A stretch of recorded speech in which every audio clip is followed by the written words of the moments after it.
നമ്മുടെ നാട്ടിൽ നടക്കുന്ന ഇത്തരം സമരങ്ങൾ കണ്ടിട്ടും കാണാതെ ഇരിക്കുന്ന ഒരു വലിയ വിഭാഗമുണ്ട്. അവർ ചിലപ്പോൾ ആമസോൺ കാർഡുകൾ കത്തിയാൽ ബ്രസീൽ എംബസിന്റെ മുമ്പിലൊക്കെ പോയി പ്രകടനം നടത്തും. അങ്ങനെ അപ്പോഴാണ് ആ ബ്രസീൽ അറിയുന്നത് ഇവിടെ ആമസോൺ കത്തിപ്പെടരുത്.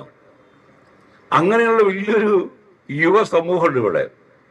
ഫേസ്ബുക്കിലൊക്കെ പോസ്റ്റ് ഇടും എല്ലാവരും അവരുടെ പുസ്തകങ്ങളെ പറ്റി, അവരുടെ പുസ്തകങ്ങളുടെ കവർ പ്രകാശനത്തെ പറ്റി, നാട്ടിൽ നടക്കുന്ന ഇത്തരം പ്രാഥമികമായ കാര്യങ്ങൾ, മനുഷ്യർക്ക് വേണ്ടി ജോലി ചെയ്യുന്ന ഒരു സമൂഹത്തിന് വേണ്ടി പണിയെടുക്കുന്നവരുടെ അവകാശങ്ങൾക്ക് പറ്റിയൊരു സമരം നടക്കുമ്പോൾ അതിന് ഗൗനിക്കാതിരിക്കുന്ന ഇപ്പോഴത്തെ ഏറ്റവും വലിയ ട്രെൻഡ് മുക്കിന് ലിറ്റററി ഫെസ്റ്റിവലുകളാണ്.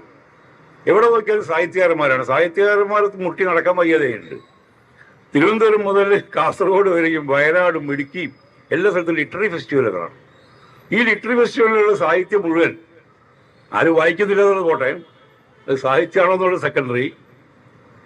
ഇവർക്കൊന്നും ഒരു ഫേസ്ബുക്ക് പോസ്റ്റ് പോലും ഇടാനുള്ള ധൈര്യമോ ബോധമോ ഇല്ലാത്തതാണ് നമ്മുടെ കേരളത്തിൻ്റെ ശാപം.